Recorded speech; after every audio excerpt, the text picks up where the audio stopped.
नमस्कार, live India में आपका स्वागत है। मैं अनिल सम्राट। विपक्षी गठबंधन India national development inclusive alliance India के कई घटक दलों के सांसदों ने अडानी समूह से जुड़े मुद्दे पर विरोध प्रदर्शन किया। कांग्रेस, राष्ट्रीय जनता दल और अन्य दलों के सांसदों ने संसद भवन परिसर में एकत्र होकर प्रधानमंत्री नरेंद्र मोदी के खिलाफ नारे लगाए। लोकसभा में नेता प्रतिपक्ष राहुल गांधी और कांग्रेस महासचिव प्रियंका गांधी वाड्रा भी शामिल हुई। और बता दें कि विपक्षी सदस्यों ने देश बिकने नहीं देंगे का पोस्टर के साथ प्रदर्शन किया।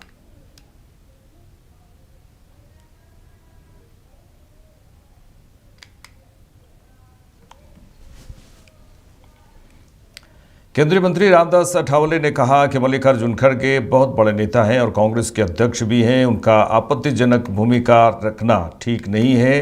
राज्यसभा स्पीकर जगदीप धनखड़ ने हमेशा विपक्ष की ओर ज्यादा ध्यान दिया है, उन्हें बोलने का मौका भी दिया है और उनके ऊपर आपत्तिजनक टिप्पणी करना ठीक नहीं है। कि माननीय मल्लिकार्जुन खड़गे जी बहुत बड़े नेता है, कांग्रेस पार्टी के अध्यक्ष भी है और राज्यसभा में मतलब बहुत बड़े नेता भी है। तो उन्होंने माननीय जगदीप धनखड़ जी जो उपराष्ट्रपति है, चेयरमैन ऑफ द राज्यसभा है, उनके ऊपर एक प्रवक्ता के रूप में काम कर रहे, इसी तरह का सवाल उठाना, इसी तरह का आपत्तिजनक भूमिका रखना ठीक नहीं है। मतलब चेयरमैन का अपमान है और उपराष्ट्रपति का अपमान है। मुझे लगता है कि धनखड़ जी जरूर बीजेपी से आए हैं, लेकिन जब उन्होंने उपराष्ट्रपति का पद स्वीकारा है तब वो पूरे देश के उपराष्ट्रपति है और चेयरमैन हो मतलब राज्यसभा के चेयरमैन है। तो राज्यसभा का चेयरमैन मतलब सत्ताधारी पक्ष और विपक्ष दोनों का मिलकर मतलब राज्यसभा होती है। तो इसीलिए मतलब जगदीप धनखड़ जी ने हमेशा अपोजिशन की तरफ ज्यादा ध्यान न दिया है, बहुत बार उनको बोलने का मौका भी दे दिया है। इसीलिए उनके ऊपर इसी तरह की आपत्तिजनक टिप्पणी करना ठीक नहीं है। इसके लिए मल्लिकार्जुन खड़गे जी ने माफी मांगनी चाहिए और धनखड़ जी का अपमान है, ये उपराष्ट्रपति का अपमान है, देश का अपमान है और इसी तरह का कांग्रेस पार्टी हमेशा हंगामा करना, इसी तरह की भूमिका रखना कर रही है, ये अच्छी बात नहीं है और मल्लिकार्जुन खड़गे जी ने माफी मांग। केंद्रीय मंत्री और बीजेपी अध्यक्ष जेपी नड्डा ने कहा कि कांग्रेस अध्यक्ष मल्लिकार्जुन खड़गे ने प्रेस कॉन्फ्रेंस करके राज्यसभा सभापति पर आक्षेप लगाए, ये निंदनीय है। उन्होंने कहा कि दुर्भाग्यपूर्ण और हास्यास्पद है। सदन में बोलने का मल्लिकार्जुन खड़गे को पूरा मौका दिया गया, लेकिन उन्होंने मना कर दिया। उन्होंने ये भी कहा कि उन्हें चैम्बर में भी बुलाया गया, लेकिन वे नहीं गए। इससे स्पष्ट होता है कि कांग्रेस सदन में सहयोग करना नहीं चाहती, वे अराजकता लाने का प्रयास करते हैं। खड़गे जी जो कांग्रेस पार्टी के वरिष्ठ नेता हैं और अध्यक्ष हैं, उन्होंने प्रेस कॉन्फ्रेंस करके चेयरमैन के ऊपर आक्षेप लगाए थे। सबसे पहली बात तो मैं ये बताना चाहता हूं कि खड़गे जी जो इतने सीनियर लीडर हैं, उनको इतनी इल्म होना चाहिए, इतनी जानकारी होनी चाहिए कि the ruling of the chairman is final and the ruling of the chairman is unquestionable। और वह भी हाउस के अंदर नहीं, हाउस के बाहर इस तरीके का आरोप लगाना यह बहुत ही निंदा योग्य है। ये इसकी जितनी निंदा की जाए वो कम है। इसकी भर्त्सना करनी चाहिए और हम इसकी भर्त्सना करते हैं, कंडेम करते हैं और ये बहुत ही जिसे कहा जाए कि दुर्भाग्यपूर्ण है। एक बात और मैं कहना चाहता हूं कि खड़गे जी को भरपूर मौका दिया गया है। उन्हें अपनी बात को रखने का मौका हाउस के अंदर भी दिया गया और उन्होंने ऑन रिकॉर्ड है कि कहा कि no I will not speak. बाद में उनको चेंबर के अंदर निमंत्रित किया गया, एक बार नहीं अनेकों बार किया गया। वह चेंबर में आने से उन्होंने रिफ्यूज कर दिया, उन्होंने कहा no I will not go to the chamber. इसलिए यह स्पष्ट हो जाता है कि कांग्रेस पार्टी का उद्देश्य हाउस को में कोऑपरेट न करने का है।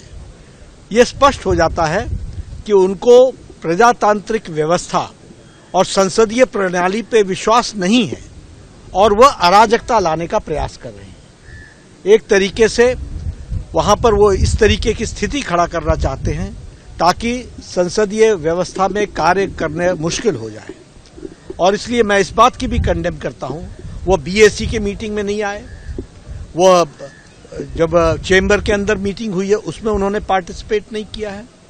तो ये स्पष्ट बताता है कि उनका कोऑपरेशन, कांग्रेस पार्टी का कोऑपरेशन कदापि नहीं है।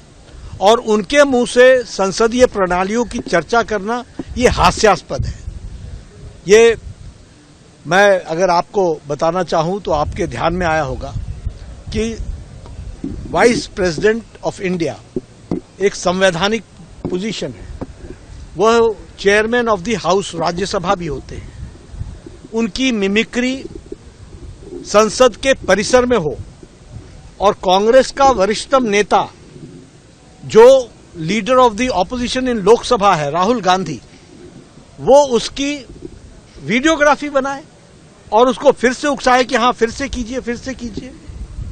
मुझे तो ऐसा लगा जैसे मुझे कॉलेज के दिन याद आए, जो कॉलेज में यूनिवर्सिटी के बाहर विपक्ष और कॉलेज के लड़के जैसे करते हैं, उस तरीके की हरकत वो संसद के परिसर में संसद की गरिमा को ठेस पहुंचाते हुए करते हैं।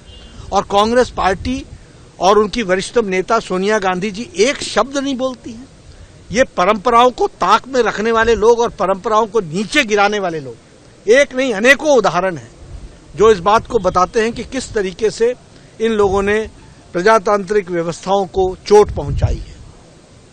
ये सस्पेंड हुए हैं पार्लियामेंट के अंदर, कुर्सी पर चढ़ने का काम इन्होंने किया है, टेबल पर चढ़ने का काम इन्होंने किया है, पेपर फेंकने का काम इन्होंने किया है, पेपर संसदीय व्यवस्थाओं के कागजातों को फाड़ने का काम इन्होंने किया है। और ये संसदीय प्रणाली के मर्यादाओं के बारे में चर्चा करते हैं, ये हास्यास्पद है।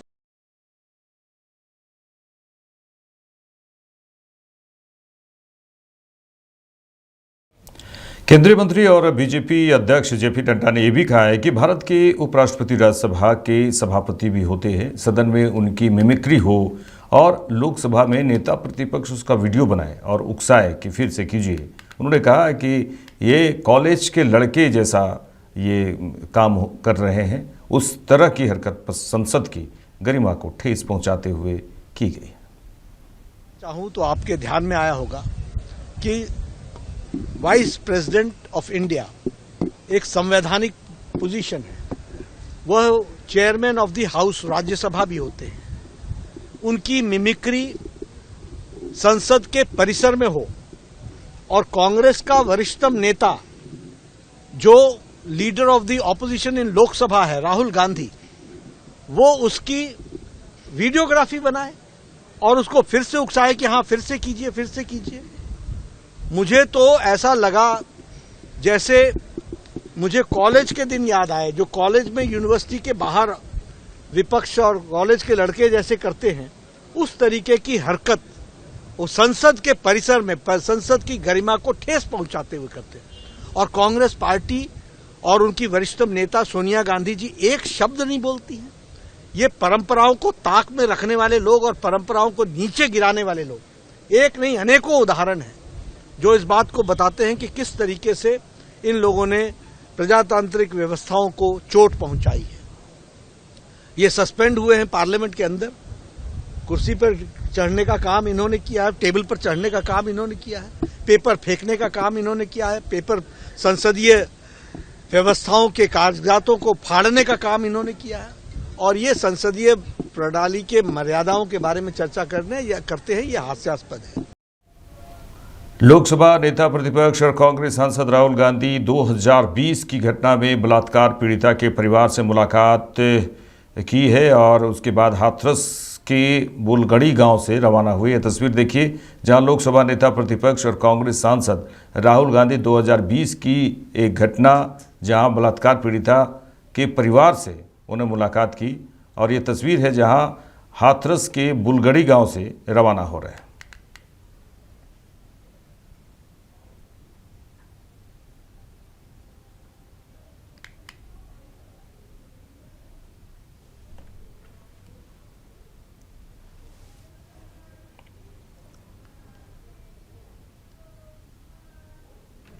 मोतिहारी में मोस्ट वांटेड कुख्यात शूटर शिव सहनी को पुलिस ने गिरफ्तार किया है। मोतिहारी एसपी स्वर्ण प्रभात के नेतृत्व में बड़ी कार्रवाई हुई है।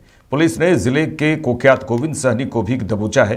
कुख्यात शूटर पर दर्जनों हत्या और लूटकांड का मुकदमा दर्ज है। जिले के चर्चित बैंक कर्मी हत्याकांड में शामिल था। पुलिस ने दोनों अपराधियों पर 10,000 के इनाम रखे थे। अपराधियों के पास से भारी मात्रा में चरस भी बरामद किए गए हैं। पुलिस अधीक्षक स्वर्ण प्रभात के द्वारा गठित टीम ने छापेमारी की।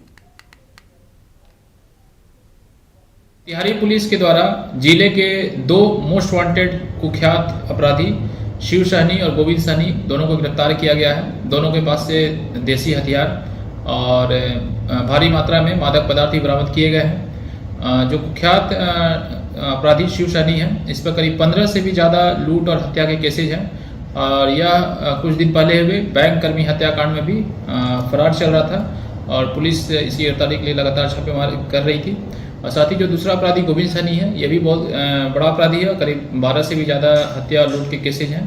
इन दोनों अपराधियों को जो है जो बरामद हथियार है और जो भारी मात्रा में जो मादक पदार्थ चरस बरामद हुआ है, इसके साथ माननीय न्यायालय में अग्रसारित किया जा रहा है। डुमरी विधायक जयराम महतो ने सदन में सरकार से कई सवाल पूछे। उन्होंने कहा कि उद्योगों की खाली जमीन रैयतों को वापस की जाए। महामहिम के अभिभाषण की सराहना करने के साथ साथ अभिभाषण के विपक्ष में कुछ बातें रखना चाहता हूं। माननीय राज्यपाल के अभिभाषण क्रम संख्या 6 में केंद्र सरकार से 1,36,000 करोड़ वापस लाने की बात कही है और सही भी है और हर एक राज्य को उसका बाकी पैसा मिलना चाहिए, उनका हक मिलना चाहिए। लेकिन अध्यक्ष महोदय, मैं आपके माध्यम से सरकार से पूछना चाहता हूं कि राज्य के सभी बैंकों ने मिलकर 2019 से 2024 तक 5,55,018 करोड़ रुपए दूसरे राज्यों को भुगतान करने का कार्य किया है। बैंक में जो पैसा डिपॉजिट होता है वो दूसरे स्टेट को जाता है और अगर अभी देखा जाए तो झारखंड का सीडी रेशियो मात्र 36% है, जबकि आप तुलनात्मक अध्ययन करें तो आंध्र प्रदेश का सीडी रेशियो 110 के आसपास होता है, तमिलनाडु का सीडी रेशियो 115 के आसपास होता है। अगर और सबसे महत्वपूर्ण बात कि बैंकर समिति के अध्यक्ष माननीय मुख्यमंत्री होते हैं, अगर इस पैसे को हम लोग बचा के अपने राज्य में ले आते हैं तो लोन के माध्यम से यहाँ के युवा, यहाँ के महिलाओं को अगर निर्गत कराते हैं तो बहुत बड़ी समस्याओं का निदान होगा। इसलिए मैं चाहता हूं कि सत्ता का ध्यान इस ओर आकृष्ट हो। मैं आगे अध्यक्ष महोदय, राज्यपाल महोदय ने अपने अभिभाषण में शहीदों का जिक्र किया, शहीदों के विचारों को आत्मसात करने का जिक्र किया, लेकिन मैं कहना चाहता हूं कि शहीदों के उन्हें माला चढ़ाना, उनके विचारों को आत्मसात करने से कहीं ज्यादा जरूरी है शहीदों को सम्मान देना। मैं एक झारखंड, चूंकि माननीय मुख्यमंत्री भी झारखंड आंदोलनकारी के सुपुत्र आज वो मुख्यमंत्री हैं, मैं भी एक झारखंड आंदोलनकारी का बेटा हूं। आज मैं विधायक के रूप में आपके बीच हूं, लेकिन आज असंख्य झारखंड आंदोलनकारी के परिवार है जो अक्षत विक्षत हो चुका है। इसलिए मैं चाहता हूं जिस प्रकार एसटी आरक्षण, ओबीसी आरक्षण और एससी आरक्षण, ईडब्ल्यूएस आरक्षण के साथ झारखंड आंदोलन की लड़ाई लड़ने वाले आंदोलनकारियों के परिवार को, आश्रितों को 5% आरक्षण की व्यवस्था की जाए, ये मैं सदन से मांग करता हूं। अध्यक्ष महोदय, थोड़ा सा और समय लूंगा। अब हो गया जयराम, जब सरकार का उत्तर होना है, अब सरकार फिर बाद में फिर सेकंड पारी में मौका मिलेगा। मान्यवर 30 सेकंड, मान्यवर 30 सेकंड, मान्यवर 30 सेकंड। चलिए बोल लीजिए। राज्यपाल महोदय के अभिभाषण में इको टूरिज्म डेवलपमेंट कॉर्पोरेशन निर्माण की बात कही है, जो कि सराहनीय है और मैं चाहता हूं मेरे क्षेत्र में एक पारासनाथ में पुत्री गढ़ी आता है और तेलिया डैम आता है, उनका उस दिशा में भी डेवलपमेंट करने की दिशा में आगे बढ़ा जाए। और सबसे महत्वपूर्ण बात जो झारखंड के नाम में छुपा है, झाड़ और खंड, झाड़ यानी जंगल, खंड यानी जमीन भूभाग, ये एक बहुत बढ़िया संबोधन अभिभाषण रहा महोदय, जिसमें उन्होंने जीएम लैंड की जो रसीद 2017 में रोकी गई थी उसकी रसीद पुनः काटी जाएगी। लेकिन मैं साथ ही साथ यह भी चाहता हूं, क्योंकि झारखंड में जितने भी उद्योग स्थापित हैं, चाहे वो रांची का एचईसी हो, दिल्ली का हिंडाल्को हो, सरकार का उत्तर माननीय मुख्यमंत्री जी, यदि 20-25 वर्षों के बाद उन उद्योगों की जमीन खाली पड़ी है, माननीय मुख्यमंत्री को वापस कराई जाए, मैं आपसे ये मांग करता हूँ। धन्यवाद। सरकार का उत्तर सेकंड हाफ में आपको दे देंगे। Second half. कांडे विधायक कल्पना सोरेन ने सदन में कहा कि जो वायदा हमने किया है वो सभी वायदा 5 साल में पूरा करेंगे। महोदय जी, और सर्वप्रथम इस सभा में हम लोगों ने महामहिम राज्यपाल महोदय जी का अभिभाषण सुना और आज उसी के पक्ष पे सरकार की तरफ से मुझे आपने वक्त दिया अपने कुछ शब्द बोलने के लिए, जिसके लिए मैं आभार प्रकट करना चाहती हूँ। और सर्वप्रथम यहाँ पर मैं आए हमारे चुने हुए सभी पक्ष विपक्ष के साथी सभी को मेरी तरफ से अभिनंदन है, आभार है। और क्योंकि कहीं ना कहीं आप लोगों ने, आपको जनता ने प्यार दिया है, समर्थन दिया है और आज हम लोग उनका प्रतिनिधित्व करने के लिए आए हैं। और मैं आपको सिर्फ इतना बताना चाहूंगी कि आदरणीय महामहिम जी ने जो अभिभाषण दिया, उन अभिभाषण से ये हमारे सरकार की कार्य करने की शक्ति, उनकी इच्छा शक्ति, जिस तरीके से वो राज्य को अपनी सरकार से और अपने योजनाओं के तहत उनको अपनी जिम्मेदारी निभा करके उनको खुशहाली देने का काम करने वाली है, यही अभिभाषण में लिखा गया है, जिसका हम अपनी तरफ से बहुत बहुत धन्यवाद करते हैं। क्योंकि अगर आप देखेंगे जब ये चुनाव हुआ, मतदान हुआ, मतदान के बाद सरकार गठित होती है और सरकार गठित होने के बाद लोग यही जानना चाहते हैं कि ये सरकार करना क्या चाहती है। मैं बस इतना बताना चाहती हूँ, क्योंकि ये सरकार अबुआ सरकार है। अबुआ सरकार मतलब अपनों की सरकार। और जो वादे हमारे गठबंधन के साथियों ने वहां जाकर के अपने लोगों के बीच में कही है, हम ये बताना चाहते हैं कि ये अबुआ सरकार झारखंड को समर्पित है और अपने किए गए हर एक वादे को वो धरातल पे लाने के लिए प्रतिबद्ध है। और जो एक एक शब्द लिखे गए हैं उनको हम इस आगामी 5 वर्षों में धरातल में उतारेंगे, ये हम बताना चाहते हैं। मेरे साथ इस बुलेटिन में इतना ही। देश दुनिया की तमाम खबरों के लिए देखते रहे लाइव इंडिया। नमस्कार।